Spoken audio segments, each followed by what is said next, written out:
Welcome to Beyond the Message, the podcast where we take the weekly teaching at Christ Community Chapel and we bring it into your week. Each week, I get to sit down with friends where we laugh a little bit, we talk about what we have just learned and figure out ways to live out what we are learning.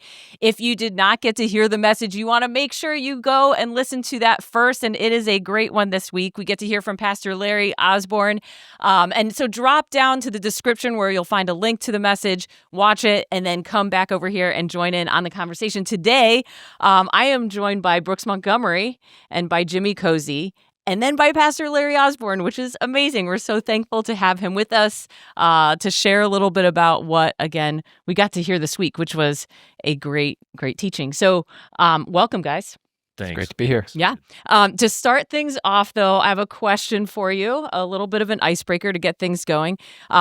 This week, there was a lot of talk about suffering, so I'm not minimizing that whatsoever, but in a lighthearted way, wanted to ask you guys, what is something that should not be difficult, is maybe a small or ordinary thing that for whatever reason you find to be really annoying and actually would say, man, this is suffering for me to have to endure this. So there you go. Lay it up. Brooks, do you want to start us off? Man. Yeah, I mean, I setting the pace here, setting the tone, Set right? the tone. Something We'll see what you've got. knowingly incredibly insignificant. That's what I mean.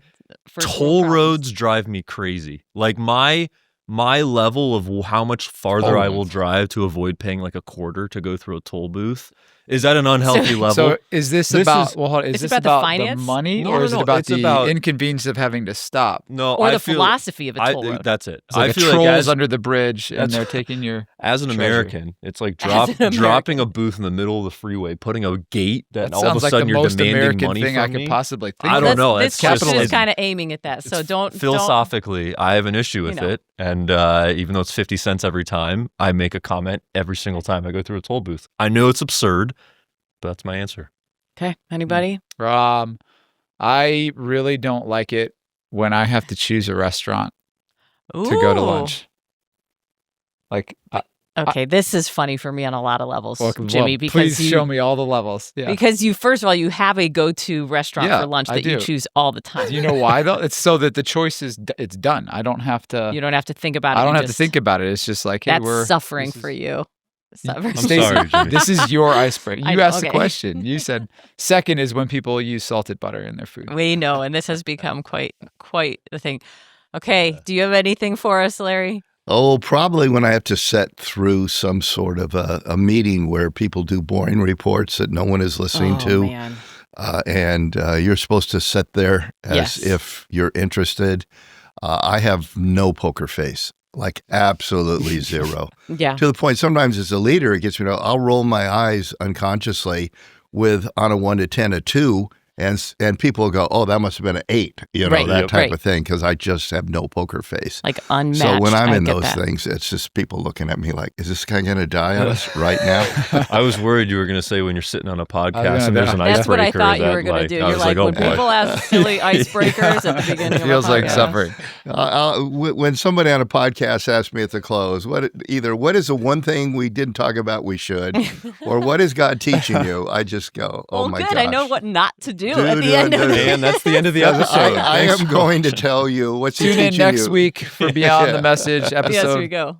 He's been teaching me the same thing. It's like nothing new. Yeah. No, Do you have one, Stacey? Yeah, I have. I thought about this morning. I was like, I honestly was realizing how ridiculous I am that I probably have like 20 things I could blame, which is dumb. Reading instructions. Yeah. I can't stand. That's I'm. suffering to you. You know what?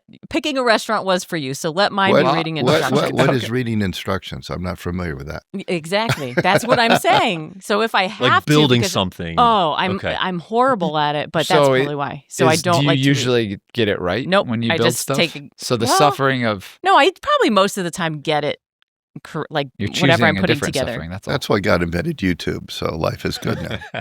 Yeah, but there's probably way too many things that annoy me. But let's jump into the teaching. Let's just a reminder of and recap of kind of what the teaching was about. We were in 1 Peter chapter 4, and Pastor Larry focused primarily on those first two verses, reminding us, first of all, that this was written to people that were following Jesus when following Jesus was really hard. And I would kind of say I felt like there was two big sections to the message. The first one being looking at why we disobey, and the fact that that is really rooted in fear, and a fear of losing something, of missing out, and then the reality that sin loses its power when we do obey God. And then secondly, it was so good. There were 5 different kind of points that Pastor Larry walked through in looking at how we should approach and how Jesus approached, and how we can handle suffering like Jesus did. And so there were 5 different kind of really profound points in that he walked us through. And it was a great teaching, but always want to start off by saying, hey, what was something that stood out to you as we jump into this time? Yeah, off the jump, I mean, the 5 principles, you start to think about, a lot of them have to do something with others and in relationship. This is what struck me. I feel just quite convicted even thinking about it, is the sense that oftentimes I think about, if I do not choose obedience in the way of Jesus, the other person will be affected. For example, right? If I don't choose to show grace, if I don't choose to show forgiveness, their experience, right, they will be affected by it. And just sort of recognize from your sermon, Pastor Larry, the sense that my own soul is being warped if I'm not following the way of Jesus. It's not just a relationship that's affected, but it's my own soul, to the sense of, hey, if I'm trading evil for evil, right? If I'm choosing bitterness and resentment and being paralyzed by anger, like, it's not just the other person and a relationship that's going to be severed, but it's really my own soul collapsing on itself and being warped into cynicism and anger, right? And just recognizing that kind of what is at stake of if we follow the way of Jesus, and considering what obedience looks like. It's about the other person. It's about ourselves. It's about, it leads to life for our own souls. It leads to flourishing, to experiencing the freedom of living and showing grace for our own lives. And so that was just something so impactful. It's not just about, my actions aren't just affecting others. They're affecting the very DNA of the life that Christ is showing me, which is such fullness and freedom. So Yeah, I think for me, it was when you said in your 5 points, and I think we'll probably come back to this later, but to go toward your enemies. I'm not good at that. I think I like to just write people off. If you made me mad, or if I perceived that you slighted me, just, okay, you're kind of, I just don't think about you anymore. And I think that was really challenging to me and convicting to me. Well, we will probably circle back to that, but I also found, just in the choosing forgiveness over bitterness and revenge, that was really powerful for me. And so I want to tee up, there's just a clip we're going to watch from that section of the teaching. Let's watch that now. The fact is, some of you have had the most incredibly evil, horrific things done to you, and I'll grant that. But there's not one of us that has ever faced the injustice that Jesus Christ faced. The perfect, sinless Son of God went through all that we're told in the story. And yet, what did he do? He not only didn't return evil for evil, his words on the cross were, "Father, forgive them. They know not what they do." It's pretty radical. Because I want to say, Father, sick 'em. And there are some psalms and prayers along that line. But what I'm doing is, forgiveness is not that I forgot about it. Forgiveness is not I'm giving you a knife to stab me in the back again. Forgiveness is not I'm inviting you over for Thanksgiving dinner. It's not trusting you again. Trust is earned, forgiveness is given. But what it simply means is, I don't let you live rent-free in my brain anymore. I give it to God. And that's always a choice. Yeah, there's a ton in there, but I think one thing that stood out to me was even just the fact that is a really good starting point definition of forgiveness. I know I have myself, and I talk to many people that, correlate or connect forgiveness to being a trust and a relationship healer and all this sort of thing, and realizing, it's again so much more about God and me, and what it means to just really forgive somebody is not about necessarily a rebuilding relationship. So I don't know if there's anything more on that. Yeah, that's really challenging. I mean, but true and convicting, because I think we have a tendency to perceive ourselves as victims and as the center of the narrative, because it's just hard for us not to do that. And but just realizing that, whatever little slights or hurts or perceived whatever that I've experienced from other people, so much more because of my sin. Yeah. Jesus has experienced suffering.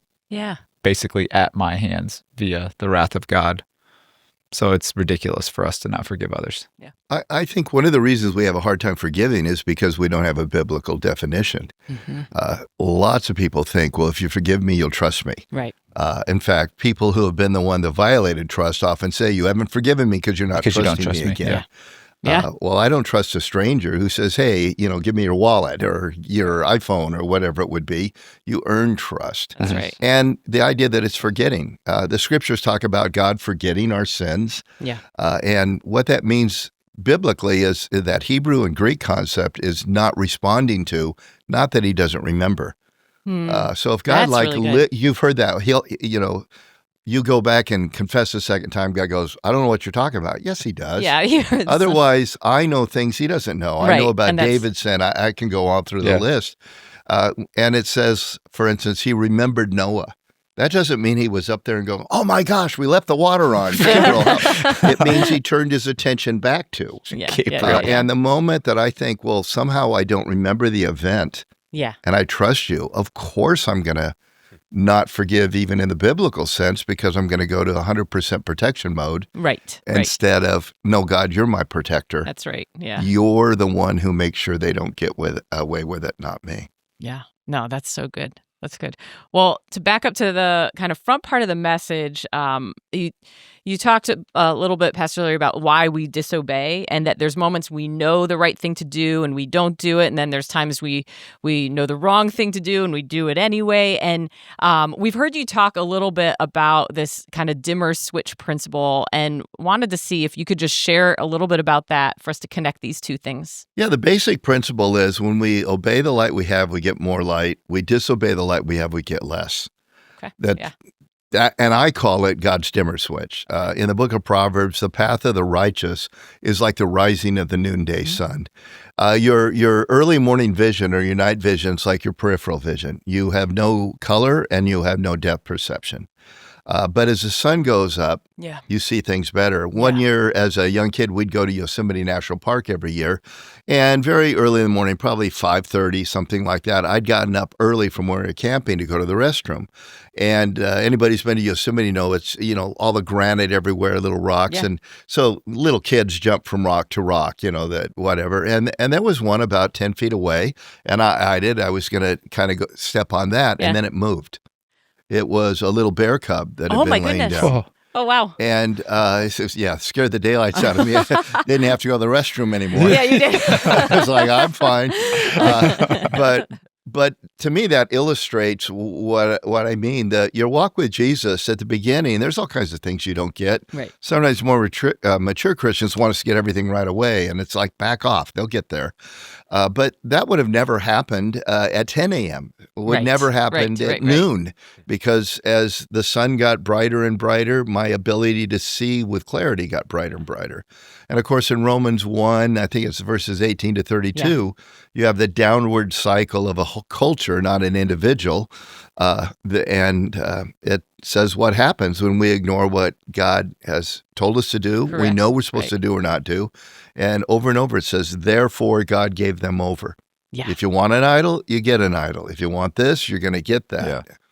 Yeah. So, I mean, I connecting feel like that. Go ahead. I feel like I've experienced this in my own life. And I would say, if we want to be, I think all of us probably would agree, we want to walk closely with God. We want to experience flourishing. We want to know more of Him. We want to be more intimate with Him. But I think the reality is that we all face moments where we experience the conviction of the Holy Spirit saying, either this is something you need to start doing that you're not doing, or this is something that you need to stop doing that you are doing. And I think we just need to connect those two things, that intimacy that you desire with God is in some way connected to your obedience, your willingness to obey Him and to do 100%. The things that he is asking you to do, and He's convicting you. That, like the other thing I was thinking about, that comes back to trust too in some ways. That like, do I believe that God knows the way to human flourishing? If so, even when I don't want to do the thing that he says I need to do. We make it so emotive, kind of the books on the inner life. I wrote one called Contrarian's Guide to Knowing God, because almost all the books on the inner life, growing close to the Lord, are written by introverts with big brains, big vocabularies, who love being alone, just them and Jesus. And that's just a small portion of humanity, right? And Jesus actually said, if you love me, it's not you're going to love reading the Bible every moment. Nobody read it before Gutenberg came along. Right. It's not you're going to, get teary-eyed during some worship song or whatever. It's you'll obey me. That's right. And we've come sometimes so far that, well, if you're only obeying for the reward, or you're only obeying out of fear, you're not obeying. I go, well, that's really weird. Because who's the one who said you get the reward? Who's the one who said fear? Yeah. Jesus. Right. Yeah. He's actually the one. He himself is the reward. Yeah, and he's the one who said, this is your motivation. Yeah. To avoid this and to get that. And then all the time, well, no, it's not really pure. You just want to, and I look and go, dude, you're reading too many books and not living real life. It's interesting. I think one of the consequences of that maybe inadvertently happens in the church is that we conflate spiritual growth with knowledge acquisition. That's right. Spiritual maturity with how much you know, when in reality... And doing the right thing altruistically. It's like sometimes I do, and sometimes it's just... there's plenty of times I just go, well, I really believe what he said. I better not do this. That's right. Right. And that is obedience. That's right. And again, this kind of weird mystical thing that has crept into Christianity, not found in the Bible, has caused us to go, well, that's not pure enough. A motive component too. Like I think we connected to, like I have to feel that way, or I have to actually, obey. Even words like, and I even words we use like intimate with the Lord, it's like, well, that word isn't even in the Bible. Those are words that have come out of what I've noticed about much of it is there's not a lot of quoting of the Bible. There's a lot of quoting of church fathers and mystics. And I go, oh, well, that's really interesting. I prefer when I figure out what it is to walk with Jesus, maybe more Bible verses and less guys who lived in caves. Yeah. That's really true. And perhaps the profound thing is to consider that obedience, it's not mere duty, right? But you're obeying as sons adopted. You're obeying as daughters adopted. Like the way we see ourselves is going to be directly linked to the way in which we understand sustained obedience. Yeah. But to push back a little bit, at times, it is duty. I'm afraid of it's duty. It's duty. I am Sure. afraid of the consequences. And that's okay. And I've been told all my life by the guys who like the people living in caves. Yeah. That's not real obedience. You'll grow to the point you want to do it. I go, well, I'm a pretty old dude. I haven't got there I'm not going to get there. And perhaps in some ways, the spiritual maturity itself is about the active obedience and not the motive behind it. That's right. 100%. Yeah. Even look to, you mentioned Christ in Gethsemane before the cross. Despising it and begging not to get it. I go, I can relate That's to so that. true. Yeah. Yes. And hating it while you're going through it. Like, but that's if you have okay. somebody in your life group or small group, whatever it would be, and they're doing the right thing, but they're hating every moment, despising it as they're being real and honest, we'll go, no, you just need to trust Jesus. They are trusting Jesus. Are. Yeah. That's they're why doing the thing they don't want to do. Yeah. Yeah. Well, let's jump into a few of those different, points that Larry made connected to that. The first one was when he laid out 5 ways to approach suffering like Jesus did, was to avoid if possible. And I've heard him say that when he was teaching. I was like, what? Avoid if possible? Where's he going to go with this one? But I loved it because he also laid up the whole, as Christians, sometimes we go like, man, I've got to be tough for Jesus. And I think I carry that mentality into things sometimes. Yeah. So rather than saying, I got to be willing to die for Jesus, but not unnecessarily in hard ways when it's not, just for the purpose of it being hard. Sure. So I don't know. First of all, anyone else, or am I alone in resonating? I think there's often a tendency where we just want to win. Like we want to win a wrestling match. We want to win a battle. We want to be right. And that fuels our conversations, or this kind of masquerade packaged desire to share Christ. But really, it's not focused on, the other person, focused on their desire. It's just focused on, we want to win a fight. We want to win a wrestling match, and we're going to do it in any way we can, even perhaps in the name of Jesus, right? It's that at first glance, you kind of think, wait a minute, to your point. Yeah, I had the same reaction that you had, Stacey, where I was like, I'm curious where's this going to go? Where he's going to go with this. But I do think one of the things that came across in that point is also that not all suffering is external suffering that happens to us. Some of it is suffering that via our choices to disobey or to, whatever. Some of the suffering is of our own creation. Yeah. And so in that sense, avoid it by following Jesus. Yeah. Yeah, I think the quintessential example of how to live in a godless culture is Daniel. Yeah. Right? It's not a children's Sunday school book of adventure. The lesson of Daniel is not if you trust God, lions won't eat you, because only one guy wasn't eaten, Right. and only one guy lived through. 3 guys lived through the fire. It's a primer for adults on how to do that. And think about it. Daniel served a demon-worshiping God so well that he kept getting promoted. Yeah. And when that demon-worshiping God was told, your pride has come to the point you're going to live like a wild animal for a year, Daniel delivers a message. And it's not, dude, I've been praying for this a long time. It's, I wish it was anybody but you. Contrast that to the Thanksgiving table, the Christmas family gathering, where you're the only Christian. People are talking about partying hardy, and you feel like you've got to speak up and tell them why that's wrong and all that. And all that does is, like I said, that hardens our heart towards the message. Yeah. Peter even says, live such good lives.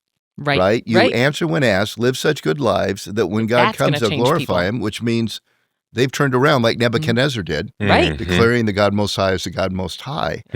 But I think today, let's just take politically. Somebody's on one side of the aisle or the other, and a Jesus follower decides to step over and serve well, so well they get promoted the other administration. Yeah. Christians today would say, oh, you're selling out, you need to do this. And I go, well, It's interesting. again, I get so tired of conference speakers' books and blogs. Like, let's read the Bible. That's right. And let's see what its example was, how Joseph served Pharaoh, how, That's right. Yeah. Nehemiah, great relationship. Again, not only a demon-worshiping king, Right. but one who had the people of Israel under their thumb. That's like, Even, I mean, you'd mentioned Proverbs. It's like the way of wisdom. Oftentimes is not by having a knockout argument rhetoric. It's by listening, right? Or it's been knowing when to speak and when not to speak and who to speak with. That is elements, virtues of wisdom. Of often the first step from a -3 blasphemer, murderer, Paul, to a +3 apostle. If you want to take a charge, -3 is I'm trying to move you along. Sometimes all it is like, you're the first non-jerk I've ever met. That's right. Yep. That can be refreshing, eh? When they think everybody is getting in their face about everything. And Paul says, what do I have to do with judging outsiders? Yeah. And I think, it could be a good exercise to think about who you intersect your life with that is in that camp, and how can you engage them and love them well and listen to them in a way that maybe you would tend to avoid or tend to confront. Either of those are not helpful, and there's a better way. So I love that. It's just not a lack of courage to have wisdom to shut up. That's so true. Daniel had it for years. Years before he spoke up. Yeah. I love that. Well, let's jump into talking about that point where you said go towards your enemies. Wow. That was really I'm good. powerful. Actually, we don't need You're to good, talk Jimmy. about You don't that. want to talk about that? I just wanted to ask a question. Like, we all felt that. I think if you didn't feel that, props to you. But as far as seeing that person down the grocery aisle that hurt you, that offended you, and you turn and you go down somewhere else, you leave the store, whatever, instead going down that aisle and just saying hello. And what causes us, or how can we help people when we think about what do we need to do inside of ourselves to become a person that's going to be able to go down that grocery aisle towards your enemy? Anybody have some thoughts? One thing that comes to mind for me is to trust that God is good and just. And so whatever I've perceived as pain that has been inflicted on me, or an offense that has been inflicted on me, that he has already taken care of that, and that in his providence, in his justice, I don't have to be the executor of judgment by walking past that person or giving them a cold shoulder or overtly hitting back. Yeah. You said, I can't remember the details, just the lesson. And that got me thinking as well. I think oftentimes when we choose not, like in my own life, when there's people that drive me crazy, the people that, keep you up and keep your mind racing, the real estate they have in your head, all you think about is the details, right? What they've done, what they said, the things you're going to say to them if you have the Rehearsing chance. arguments with that. Yeah. Oh, Entirely. man. And it's Which you always win. I love Yeah, brain when you debates. rehearse the argument. I've never lost a brain debate. I'm a killer hypothetical arguer. And I think the opportunity to experience that is not, let's not use spiritual, that is like bondage. That is literally having in prison, the real estate, someone in your head at all hours of the day. Man, the freedom that you're missing out on, right? To just give the experience of grace to someone, to have your own self consider the forgiveness you've been shown in Jesus. Like that is warping and ruining your soul. If you're not willing to extend that, and that's so true. There's people in my own life right now where I'm like, man, they are in my head, and that shouldn't be the case. And it is. I love that the point was choose forgiveness, right? You're making the choice, and I think even as we talked about obeying God as being a not emotive, just do it thing. Same concept. The same concept I think applies here is going. Yeah, you're going to feel all sorts of stuff, but our feelings don't necessarily always drive us towards the best things, right? It's going, no, I'm going to choose to do the right thing. I'm going to choose forgiveness, realizing that sometimes even the things that, we feel offended by or whatever, and in retrospect, when we let go of those, when we choose forgiveness, we'll go like, oh my goodness, that's back to the dimmer switch. What was I thinking? Yeah. When I choose, I'm a pretty simple person. At the end of the day, my life goals were, if I pass first, I want my wife to say she was well loved, not loved. Yeah. My kids to say I was a good man, not godly, because godly's become weird. It's like, my dad was weird, Yeah. But, and I want my friends to say he actually lived his theology. Yeah. It's really as simple as that. Yeah. Like, I teach that, Scripture says Jesus died for us while we were his enemies. That's right. Yeah. But when you're my enemy, I want to kill you. You can choose to live truth, and the dimmer switch starts turning up more wisdom. Or I can choose no, and then guess what? The light either stays the same, or disobedience, it goes down. But I love that. Yeah. It's just a pretty simple It is simple. choice to say. It's still hard, but simple. Yeah, or it's same with gossip and slander. I can choose to bite my lip when somebody's talking.